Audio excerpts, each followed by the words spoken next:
ఓం గం గణపతియే నమః. స్వర్ణలక్ష్మి నమస్తే అస్తు. పరబ్రహ్మ స్వరూపిణి రాజ్యం దేహి ధనం దేహి సర్వకామాంచ దేహి మే. స్వర్ణలక్ష్మి అమ్మవారు ప్రతి ఒక్కళ్ళకి చక్కగా బ్రహ్మతత్వాన్ని, తద్వారా ప్రతి ఒక్కళ్ళు ప్రతి నిమిషం సంతోషంగా, హ్యాపీగా, ఉత్సాహంగా ఉండాలని చెప్పేసి అమ్మవారి యొక్క కృపా కటాక్షం ప్రతి ఒక్కళ్ళ మీద ఉండాలని చెప్పేసి మనం కోరుకుందాం, అమ్మవారిని ప్రార్థిద్దాం. అంతేకాకుండా ప్రతి ఒక్కళ్ళకి కూడాను రాజ్యం దేహి అమ్మవారు ఒక అథారిటీని, ఒక పవర్ని, ఒక స్టేటస్ని, ఒక దర్పాన్ని ప్రతి ఒక్కరికి ఇవ్వాలని చెప్పేసి కోరుకుంటూ, దీనితో పాటుగా ధన సమృద్ధి, ధనం అనేది ప్రతి ఒక్కరికి ఉండాలని, చక్కగా వాళ్ళ ఇంటి నిండా బ్యాంక్ అకౌంట్లు ఉండా ఎక్కడ పెట్టినా ధనం ఉండాలని, ప్రతి ఒక్కరికి ధనం లేదు అన్న ఒక ఫీలింగ్ అనేది వాళ్ళకి రాకుండా సమృద్ధిగా ధనం ఉండాలని చెప్పేసి అమ్మవారిని ప్రార్థిస్తూ, దీనితో పాటు సర్వకామార్చ దేహిమి అంటే మన మనసులోకి వచ్చిన ప్రతి కోరిక కూడా అమ్మవారి తక్షణమే నెరవేర్చాలి. ఈ విధంగా అమ్మవారి యొక్క కృపా కటాక్షం మన మీద ఉండాలి. 12 రాసుల వారు కూడా చక్కగా అభివృద్ధి జరిగి ఎంతో ఉత్సాహంగా ఉన్నతంగా ఎదగాలని చెప్పేసి మనం కోరుకుందాం. ఇప్పుడు మనం జూన్ మంత్ యొక్క రాశి ఫలాలు చెప్పుకుందాం. జూన్ మంత్ రాశి ఫలాలు చెప్పుకుంటే ఈ జూన్ మాసంలో మనకి 2-3 రకాల విశిష్టతలు ఉన్నాయండి, అవి తెలుసుకుందాం. ఫస్ట్ ఈ జూన్ మంత్ మనకి అధిక జ్యేష్ఠ మాస పౌర్ణమితో స్టార్ట్ అయ్యి నిజ జ్యేష్ఠ మాసం పౌర్ణమితో ఎండ్ అయిపోతుందని మీరు గమనించాలి. అయితే ఈ యొక్క 2 పౌర్ణముల మధ్య ఈ యొక్క జూన్ మంత్ ఉండటంతో ఇందులో 2-3 రకాలైన విశిష్టతలు ఉన్నాయి. ఈ మాసంలో ఫస్ట్ 2 శని త్రయోదశులు వస్తున్నాయండి. 2 శని త్రయోదశులు చాలా చాలా రేరుగా వస్తాయని గమనించుకోవాలి. కొన్నిసార్లు శని త్రయోదశి 4-5 నెలలకు కూడా రాలేదు. పోయిన సంవత్సరం ఐ థింక్ ఇదే విధంగా జరిగింది. 5 నెలల వరకు శని త్రయోదశి లేదు. చాలా మంది పూజలు చేసుకోవాలన్నా కానీ, శనికి సంబంధించిన ఏమైనా పరిహారాలు చేసుకోవడానికి శని త్రయోదశి చాలా బెస్ట్ది. అలాంటిది శని త్రయోదశులు 2 వస్తున్నాయని గమనించుకోవాలి. వీటితో పాటుగా చాలా మందికి ఎప్పుడైతే అమావాస్య వెళ్ళిపోయిందో మనకి నిజ జ్యేష్ఠ మాసం స్టార్ట్ అవుతుంటూ చాలా మందికి పెళ్లిళ్ళు సీజన్ వస్తుందని మనం చెప్పుకోవాలి. పెళ్లిళ్ళకి చాలా అనుకూలమైన టైం అని గమనించాలి. ఇంకొక ముఖ్యమైన విషయము, లాస్ట్ అంటే జూన్ ఎండ్లో మనకి ఏరువాక పున్నమి అని వస్తుంటుంది. ఇది రైతులకు ప్రత్యేకంగా చాలా చాలా ముఖ్యమైన రోజు. ఆ రోజున అందరూ అరకలు కట్టుకుంటారు. ఎద్దులకి చక్కగా మనకేమంటారు అలంకరణ చేసుకొని గుడుల చుట్టూ తిరుగుకొని అక్కడ నుంచి అరక కట్టుకొని ఊళ్ళల్లోకి వెళ్ళిపోయేసి పొలం దున్నటం స్టార్ట్ చేస్తారని గమనించాలి. సో ఇది కూడాను ఇప్పటికి కూడాను ఇది మనకి ఎప్పటి నుంచో ఉన్న ఒక సనాతన ధర్మంలో భాగంగా ఎద్దులను పూజ చేయటం, వాటిని నందీశ్వరులుగా భావించుకోవటం, గుడుల చుట్టూ 3 రౌండ్లు తిప్పుకోవటం, భజనలు పెట్టుకోవటం, దండారా వేయటం, ఈ పనులను చేస్తూ ఉంటారు. ఒక ఉత్సాహంగా టోటల్ విలేజెస్ కూడా చాలా చక్కటి వాతావరణంలో ఇవన్నీ జరుపుకుంటూ ఉంటారని గమనించాలి. సో ఇది ఈ జూన్ మంత్లో ఉన్న యొక్క విశిష్టతలు, ముఖ్యమైన పండగలు, అలానే ముఖ్యమైన ఇంపార్టెంట్ డేట్లను మనం చెప్పుకున్నాం. ఇప్పుడు ఇంకొకటి చెప్పుకోబోతున్నాం. అది జ్యోతిష శాస్త్రం ప్రకారంగా గ్రహాల గురించి. జూన్ మాసంలో 5 గ్రహాలు మారుతూ ఉన్నాయండి. 28వ తారీఖున అంటే నెల బిగిన అవ్వక ముందే బుధుడు మారుతూ ఉన్నారు. వీళ్ళతో పాటు శుక్రుడు, కుజుడు, సూర్యుడితో మారుతూ ఉన్నారు జూన్ మాసంలో. ఇంకా ముఖ్యమైనది సంవత్సరానికి ఒక్కసారి మారే గ్రహం ఏంటంటే గురువు మారుతూ ఉన్నారు. ఈ గురువు జూన్ 2వ తారీఖున మారుతూ ఉన్నారు. అంటే మనం జూన్ మంత్లో 5 గ్రహాల యొక్క ప్రభావం ఎలా ఉండబోతుంది అనేది మనం చెప్పుకుంటూ ఉన్నాం అన్నమాట. సో కర్కాటక రాశి వాళ్ళకి జూన్ మంత్లో కొంచెం మిక్స్డ్గా ఉండే అవకాశం ఎక్కువగా ఉంటుందని గమనించాలి. కొన్ని విషయాల్లో చాలా స్ట్రాంగ్గా ఉంటుంది, కొన్ని విషయాల్లో కొంచెం నిదానంగా మీకు ఫలితాలు వచ్చే అవకాశం ఉంటుంది. అవేంటి మనం చూద్దాం. ఇందులో ఉన్న నక్షత్రాలు చూస్తే పునర్వసు 4వ పాదం, పుష్యమి 1, 2, 3, 4 పాదాలు, ఆశ్లేష 1, 2, 3, 4 పాదాలు అంతా ఈ కర్కాటక రాశిలో ఉంటారని గమనించాలి. పేరు బలం బట్టి చూసుకుంటే వీళ్ళకి హీ, హూ, హే, హో, హో, డా, డా, డీ, డూ, డే అన్న లెటర్స్ అంతా కూడా మనకి ఇందులో ఉంటాయని గమనించుకోవాలి. అయితే మనకి లఘు గోచారం, సూక్ష్మ గోచారం ప్రకారం 12వ స్థానంలో సూర్యుడు ఉండటం వల్ల ధనచ్ఛేదము అని చెప్తూ ఉంటారు. 10వ స్థానంలో కుజుడు ఉండటం వల్ల ఉద్యోగంలో అతిగా తిరిగే అవకాశం ఉంటుంది, కష్టం ఉంటుంది. 12వ స్థానంలో బుధుడు ఉండటం వల్ల అవమానాలు జరుగుతూ ఉంటుంది. శుక్రుడు ఫస్ట్ హౌస్లో ఉండటం వల్ల అఖిల విషయ భోగం, అన్ని విషయంలో ఆల్రౌండ్ ప్రాస్పరిటీ ఉంటుందని చెప్పుకోవాలి. అంటే కొంచెం ఇబ్బందులతో కూడి ఓవర్గా కంఫర్టబుల్గా ఉంటుందని మీరు గమనించుకోవాలి. ఇందులో మీరు బాగా గమనించాల్సిన విషయం ఏంటంటే 12వ స్థానంలో సూర్యుడు ఉండటం వల్ల స్వస్థాన ఏమని చెప్తారంటే ఇది కొంచెం ఉద్యోగం చేసే వాళ్ళకి కొంచెం జాగ్రత్తగా ఉండాలి. కొంచెం అనుకున్న విషయాల్లో కొంచెం ఛాలెంజింగ్గా ఉండే అవకాశం ఎక్కువగా ఉంటుందని గమనించుకోవాలి. పర్టికులర్గా బ్యూరోక్రాట్స్ ఎవరైతే ఉన్నారో ఐఏఎస్ ఐపీఎస్ ఆఫీసర్లు పొలిటీషియన్ నుంచి కొంచెం ఇబ్బందులు వచ్చే అవకాశం ఎక్కువగా ఉంటుంది.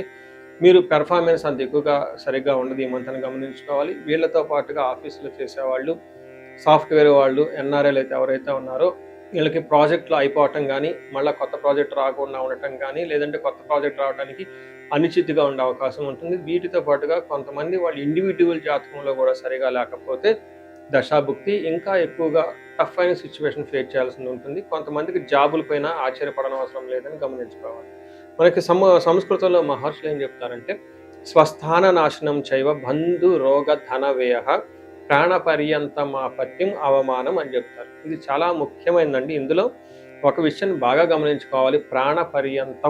ప్రాణపర్యంతం ఆపత్యం అవమానం అని చెప్తారు. అంటే ప్రాణాలు పోయే విధంగా అంత ఆపత్తులు వస్తాయి అని గమనించుకోవాలి. అంతేకాకుండా అవమానం జరుగుతూ ఉంటుందని గమనించుకోవాలి. ఎప్పుడైతే మనకి జాబ్ పోతుందో సహజంగా మనకి చాలా ముఖ్యం కాబట్టి ఈఎంఐలు ఉంటాయి, మళ్ళీ నెక్స్ట్ ఎలా ఉంటుంది, ఫ్యామిలీ రెస్పాన్సిబిలిటీస్ ఉంటాయి కాబట్టి చాలామంది ఇబ్బందులు పడిపోతూ ఉంటారు. అందులోనే ఎన్ఆర్ఎస్ ఎవరైతే ఉన్నారో వాళ్ళు ఇంకా ఎక్కువ స్ట్రగుల్ అవుతూ ఉంటారు. ఎందుకంటే జాబ్ నిమిత్తం గురించి ధనం సంపాదన ప్రైమరీ అక్కడికి వెళ్ళటం జరుగుతూ ఉంటుంది ముఖ్యం లైఫ్లో సెటిల్ అవ్వటానికి. ఇలాంటి వాళ్ళకి జాబ్ పోతే చాలా ప్రాబ్లంగా ఉంటుందని గమనించుకోవాలి. అయితే వీటితో పాటుగా స్వస్థాన నాశనం చేయవా, మీకున్న పదవి పోయే అవకాశం ఎక్కువగా ఉంటుంది. తర్వాత పోయిన వాళ్ళకి ఏదైనా మళ్ళీ ఆఫర్ రావడానికి ఇబ్బంది పడే అవకాశం పడుతూ ఉంటుందని గమనించాలి. టోటల్గా చూసుకుంటే సూర్య భగవానుడి వల్ల మీకు కొంచెం శత్రువుల పైన ఆధిక్యతని, హెల్త్ విషయంలో జాగ్రత్త పర్లేదు కానీ మిగతా విషయాల్లో పర్టికులర్ జాబ్ విషయంలో ప్రాబ్లం ఉంటుందని గమనించాలి. 10వ స్థానంలో మీకు కుజుడు ఉండటం వల్ల అగైన్ ఇది జాబ్కి సంబంధించిన గ్రహం కాబట్టి ఇబ్బందులు పడే అవకాశం ఉంటుందని తెలుసుకోవాలి. ఇందులో మనకి 10th హౌస్లో సూర్యుడు ఉండటం వల్ల ఏమవుతుంది, నిత్య క్లేశ సదా వ్యాధి సదా భోజన దుర్బలం సదా సంచార ఉద్యోగం దశమస్తే భవే ధారాసుతే అని చెప్తారు. అంటే నిత్య క్లేశ అంటే ప్రతిరోజు కొంచెం ఏదో ఒక చిరాకులు పరాకులతో ఉండే అవకాశం ఎక్కువగా ఉంటుంది, కష్టం పడే అవకాశం ఎక్కువగా ఉంటుంది, మానసికంగా విచారం కలిగే అవకాశం ఉంటుంది, సదా వ్యాధి ఎప్పుడు కొంచెం హెల్త్ కాంప్లికేషన్స్ ఉంటుంది, సదా భోజన దుర్బలం టయానికి భోజనం కూడా చేయలేనంత పని ఒత్తిడి ఎక్కువ ఉంటుంది. వీటితో పాటు సదా సంచార ఉద్యోగంలో కూడాను చాలా వ్యయ ప్రయాసాలతోటి ఒడిదుడుకులతో ఉంటుందని మీరు గమనించుకోవచ్చు. టోటల్గా చూసుకుంటే మీకు ఉద్యోగంలో కొంచెం బాగా టఫ్ అయిన పరిస్థితి కనిపిస్తుంది, జాగ్రత్తగా ఉండాలని చెప్పేసి కోరుకుంటున్నాను. అయితే కొంచెం మీకు ఉపయోగపడేది ఏదైనా ఒక గ్రహం ఉందంటే శుక్రుడు మాత్రం కొంచెం బాగా లాభప్రదంగా ఉన్నారు. శుక్రుడు ఫస్ట్ హౌస్లో ఉండటంతో చాలా వరకు మీకు ఉపశమనం వస్తుందని చెప్పుకోవాలి. అందులో ముఖ్యంగా అర్ధలాభాచ అంటే ఆర్థికంగా చాలా బాగుంటుంది. సౌఖ్యం, స్త్రీ సౌఖ్యం అంటే సౌఖ్యంగా ఉంటారు. పరస్త్రీ సంగమం తదహ అని చెప్తారు. తదహ యత్న కార్య లాభాశ్చాత్ జన్మకే భృగునందనే అంటారు. అంటే జన్మిన నక్షత్ర జన్మ రాశిలో శుక్రుడు ఉండటం వల్ల ఆరోగ్యంగా బాగుంటారు, ధన ప్రకారం బాగుంటుంది. ఏదైనా కార్యం తలపెడితే అందులో విజయం వస్తుంది, ఏదో ఒక విధంగా అనుకున్న పనులు సాధిస్తారు అని చెప్పుకోవచ్చు. ముఖ్యంగా లేడీస్ తోటి చక్కగా అన్యోన్యతగా ఉండేసి వాళ్ళకి కావాల్సిన పనులన్నీ చేసుకుంటారని చెప్పుకోవచ్చు. ఇన్ కేస్ లేడీస్ అయితే ఈ రాశిలో ఉన్న వాళ్ళు కూడాను జెంట్స్ ద్వారా మంచి సపోర్ట్ వస్తుందని మీరు గమనించుకోవచ్చు. సో ఏ ప్రకారంగా చూసుకున్నా ముఖ్యమైన గ్రహాలు అందులోనూ సూర్యుడు, తర్వాత కుజుడు, తర్వాత బుధుడు విపరీతంగా 12వ స్థానంలో ఉండి ఇబ్బందులు పెడుతూ ఉంటారు కాబట్టి అనవసరమైన మీరు మిస్టేకులు చేసి డబ్బులు విపరీతంగా ఖర్చు చేసే అవకాశం కూడా కనిపిస్తుంది. కాబట్టి కొంచెం మీరు జాగ్రత్తగా ఉండవాలి ఈ మాంతంలో అని మీరు చెప్పుకోవచ్చు. అయితే ఈ రాశి వాళ్ళకి పరిహారాలు చూసుకుంటే కుజుడికి సంబంధించి లేదంటే సూర్యుడికి సంబంధించి ముఖ్యంగా ఆదిత్య హృదయ స్తోత్రాన్ని ప్రతిరోజు చదవటం, వీటితో పాటు జాబుకు ముఖ్యంగా హనుమాన్ కార్యసిద్ధి మంత్రం అని ఉంటుంది, మీకు ఇంటర్నెట్లో దొరుకుతుంది. ఈ 2 మంత్రాలని కలిసి ఒట్టిగా చదవగలిగితే చాలా బాగుంటుంది. ఆదిత్య స్తోత్రం వల్ల జాబులో చక్కగా ఆధిక్యత రావటము, మీకు మీ బాస్కి పై అధికారులకి మంచి సరైన ఒక అండర్స్టాండింగ్ రావడంతో పాటుగా మీకు రక్షణ కవచం కూడా ఉంటుంది. మీకు ఆఫీసులో ఎవరన్నా మిమ్మల్ని కిందకి మీ యొక్క క్రెడిట్ని వాళ్ళు ఉపయోగించుకోవాలి అనుకున్నా, లేదంటే అనవసరంగా మిమ్మల్ని పైకి రానియకుండా చేయాలనుకున్న ఇబ్బందులు ఉన్నా కానీ ఈ ఆదిత్య హృదయ స్తోత్రం మీకు చక్కగా కాపాడుతూ ఉంటుంది. అలానే ఆదిత్య హృదయ స్తోత్రంతో పాటు హనుమాన్ కార్యసిద్ధి మంత్రం చదువుకుంటే కొత్తగా జాబులు అప్లై చేసుకున్న వాళ్ళకి కానివ్వండి, జాబులు అప్లికేషన్స్ మీకు ఫస్ట్ రౌండ్ సెకండ్ రౌండ్ అయ్యి మీరు ఎక్కడున్న మధ్యలో ఆగిపోయి ఉంటే అలాంటి వాటికి సంబంధించి చక్కగా హెల్ప్ అవుతుందని గమనించుకోవచ్చు. సో మీరు ఇంకా ఎక్కువగా గ్రహాలు ఉపయోగపడడానికి మహాన్యాసపరక ఏకాదశి రుద్రాభిషేకం చేయించుకుంటే చాలా బాగుంటుంది. అలానే కుజుడికి సూర్యుడికి 2 చిన్న గ్రహాలు మంత్రాలు చాలా చిన్నవిగా ఉంటాయి కాబట్టి సంపూర్ణ శాంతి పూజలు చేయించుకున్నా కానీ మీకు చక్కగా కలిసి వస్తుందని చెప్పుకోవాలి. మనం ఇప్పుడు రెమెడీస్ చూసుకుంటే ముఖ్యంగా నేను అందరికీ సలహా ఇచ్చేది ఏంటంటే మీ వయసు కనుక 35 to 45 ఉండి ఎక్కడ లైఫ్లో మీరు ఆగిపోయారు, ఇప్పటిదాకా గ్రోత్ ఉంది, చక్కగా ఒక మేనేజర్ పొజిషన్లో ఉండి ఉన్నతంగా ఉంది, కానీ లైఫ్ ఇప్పుడు అనేది మీకు ఛాలెంజింగ్గా ఉంది. దీన్ని మనం జనరల్గా మిడ్ లైఫ్ క్రైసిస్ అని చెప్తూ ఉంటారు చాలామంది. బట్ జ్యోతిష శాస్త్రంలో మిడ్ లైఫ్ క్రైసిస్ ఎందుకు వస్తుంది అనేదాన్ని చాలా చక్కగా వివరించడం జరిగింది. ఆ టైంలో మీకు శాపాలు అనేవి యాక్టివేట్ అవుతూ ఉంటుంది. ఆ టైంలో మీకు గ్రహ దోషాలు అని ఉంటాయి, ఈ గ్రహ దోషాలు కూడా మీకు యాక్టివేట్ అవుతూ ఉంటాయి.